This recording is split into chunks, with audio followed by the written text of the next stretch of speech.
Palm Desert is taking steps towards putting a measure on the November ballot asking residents if the city should move to 5 voting districts or remain with the current 2. So why is this happening? I spoke with Mayor Jan Harnick.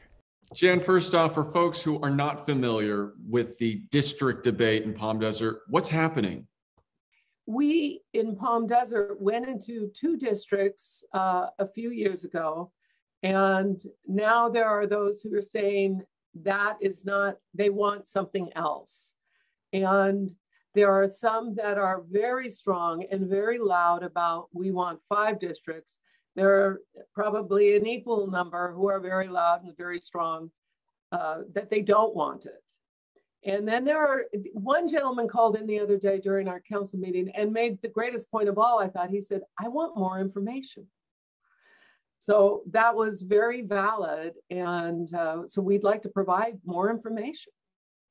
So again, I know a lot of people are hearing this for the first time and wondering, well, wait a minute here. What is the difference? Why have 5 districts versus 2 districts? Or what are the pros and cons to each? Why? Well, it originally started with the California Voting Rights Act. And it was to make sure that everybody was represented. And it's that was a derivative of the Federal Voting Rights Act. It's a little different. It's missing a few points that the Federal Act had, but that's deeper and will make people's eyes glaze over. And that's not why we're here.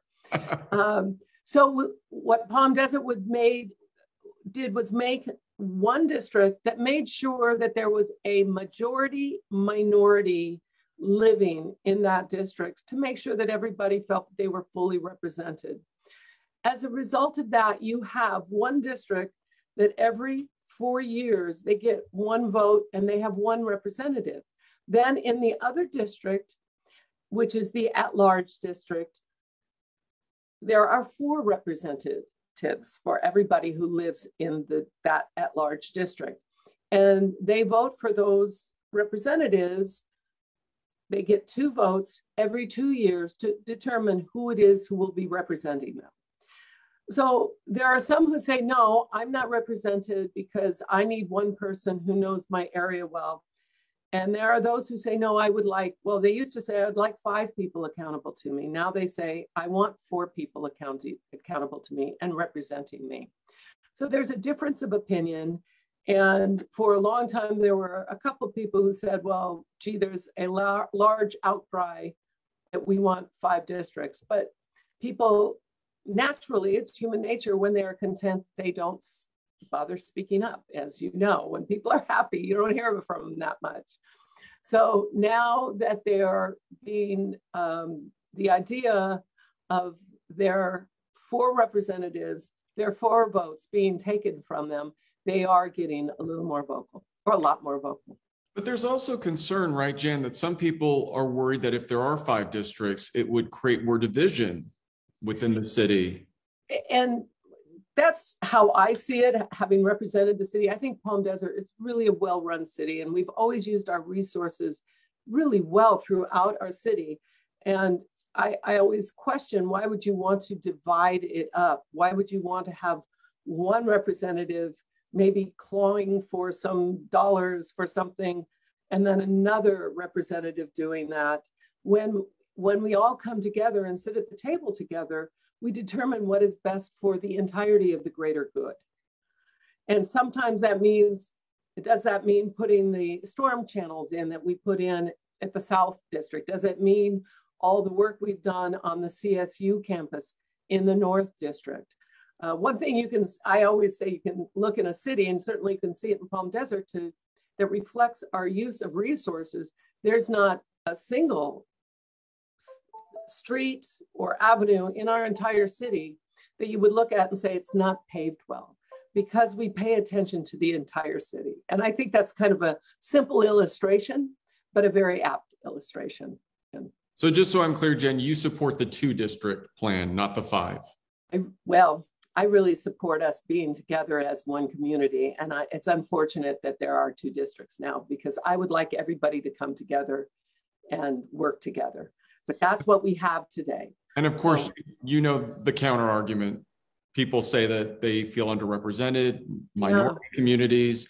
So what would you say to those folks who feel like that their voices are not being heard, and having 5 representatives is a good way for them to feel represented? Well, it's kind of interesting to me because one of the most vocal critics saying, I need my own representative and I'm not represented, is someone who very early on when he moved here asked to have a meeting with 2 council members. And of course we met with him because I don't know a council member that I serve with who wouldn't meet with anybody who wanted to meet about a city issue. So it's hard for me to understand the thinking on that, really. And when you think about it, when we work together and figure out the best way to use our resources, I think we do a better job. And any policy decision on a council needs 3 votes, a majority at minimum, to go forward. So 1 representative isn't going to get you that necessarily. Wouldn't you want all of your representatives to have a full understanding of your needs? And because we're not a huge city, every community member can be represented well by all 5 of our representatives. All right. So what are the next steps? Where do we go from here? Well, that was really what our discussion was about at our last council meeting, because there is a feeling that the issue with the CVRA has been satisfied and it should just go away. There are a couple council members, including me, who believe that this is how we determine who represents us on council. Therefore, we should put it on the ballot. And we should allow, there is no closer way for people to get to government than to go into the polling booth and to cast their ballot.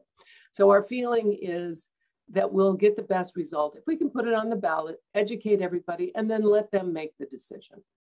So that's what we're thinking. That hasn't been determined 100% that that's where we're going, but that was what the discussion was about on our last council meeting. And when will you make that decision? I am not sure which. I think it will probably be on the, let's see, it will probably be on the 4th Thursday in February, when it will come back to council for further discussion and another vote. All right. Anything else, Jane, you would like to say before we let you go? No, but thank you. Well, yes. Thank you for allowing us to have an opportunity to talk about this with the public, because it's not just every voter, it's every community member needs to understand this. Absolutely. Jan, we appreciate your time. Thanks so much for joining us. Thank you so much.